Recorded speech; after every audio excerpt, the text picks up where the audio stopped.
Hi friends, இப்போ XL ரிலேட்டடான content தான் நம்ம பார்க்க போகிறோம். நான் எடுத்தவொடனே மேலே ஹெட்டிங் கொடுக்காம இந்தமாரி டைப் பண்ணி முடிச்சிட்டேன் டேட்டா எல்லாமே.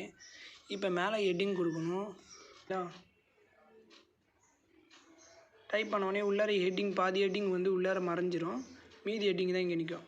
அதுக்கு நீங்கள் எப்பயுமே என்ன பண்ணணுன்னா, ஃபஸ்ட்டு எடுத்தவொடனே எத்தனை ஹெட்டிங்க்கு சென்டரில் பார்த்துட்டு இதுமாரி செலக்ட் பண்ணிவிட்டு மேலே மெர்ஜிங் அண்டு சென்டர் போட்டு இருக்குல்ல, அந்தமாரி அதை கிளிக் பண்ணிங்கன்னா மெர்ஜிங் அண்டு சென்டர் ஆகிடும். அதுக்கப்புறம் உங்களோட ஹெட்டிங் என்னவோ அதை போய்ட்டு மேலே போய்ட்டு செலக்ட் பண்ணிக்கோங்க.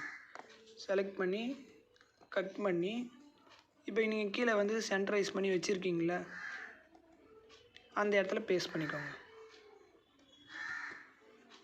பேஸ்ட் பண்ணிட்ட பிறகும் நெக்ஸ்ட்டு இந்த இயர் வந்து பக்கத்தில் வரணும். அதையும் அதேமாரியே கட் பண்ணி இந்த இடத்துல சென்டரில் வச்சு நீங்கன்னா உள்ளார வந்துடும். பேஸ்ட் பண்ணிவிடுங்க. மேலே வச்சு பேஸ்ட் பண்ணிவிடுங்க. அவ்வளோதான். இப்போ ஹெட்டிங் வந்து உங்களுக்கு வந்து கட் ஆகாது. ஹெட்டிங் வந்து அப்படியே தான் இருக்கும். முன்னாடி இருக்கிற மாரி ஹெட்டிங் வந்து கட் ஆகாது. Thank you guys. இந்த வீடியோ பிடிச்சிருந்ததுன்னா சப்ஸ்கிரைப் பண்ணுங்கள்.